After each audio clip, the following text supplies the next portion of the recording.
Hey, what's up everyone? It's Alan from Black Lotus Audio, and today we're going to be making this snare sound inside of Vital.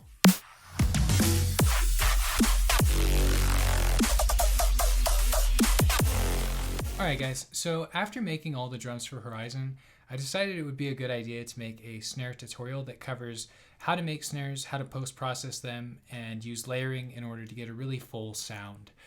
So this video is going to be the first part of two. This is going to be the synthesis of the snare inside of Vital, one of my new favorite synthesizers.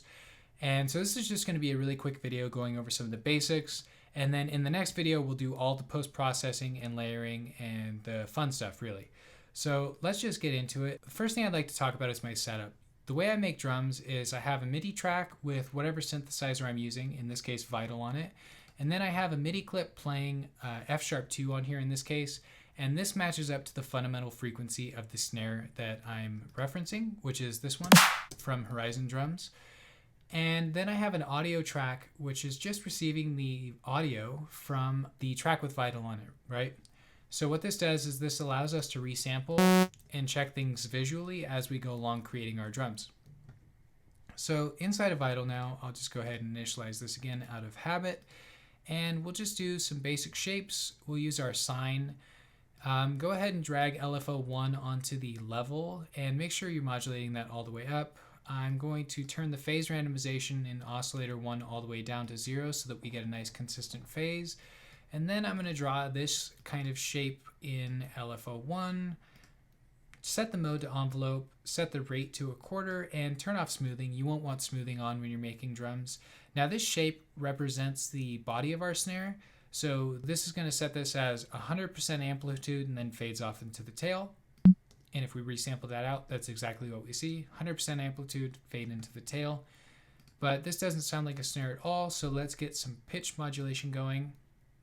About 70% sounds pretty good. Any higher than that, you'll get a weird little gap at the beginning in Vital, and nobody wants that. So let's go ahead, set up LFO2 as an envelope.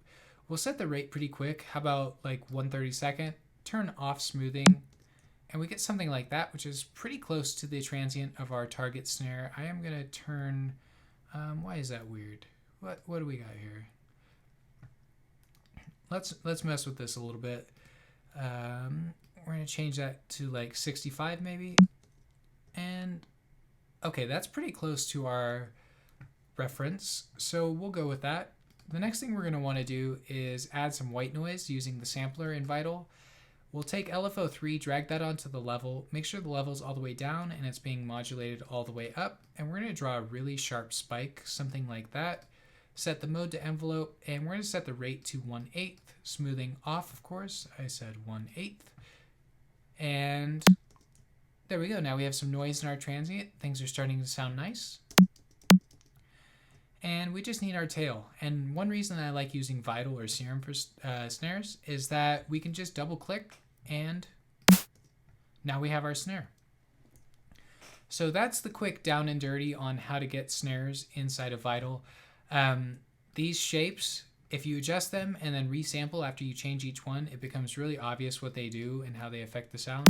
Like if I just A and B this now, I can see that adjusting the curve has made the pitch fall faster at the beginning than it does at the end, which makes sense, that's the curve. But that's what the visual representation of it looks like.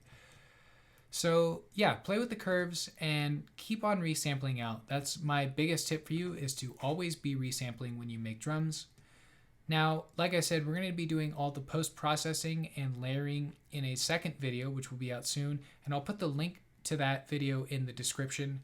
Also, be sure to check out Horizon Drums. It's our new dubstep drum sample pack, and you can check that out in the description as well. We're going to be using a lot of drums from Horizon in the layering portion of the next video, so it would be really helpful if you had those on hand, because then you could just follow along and get the same exact sounds and kind of learn alongside me as I do it.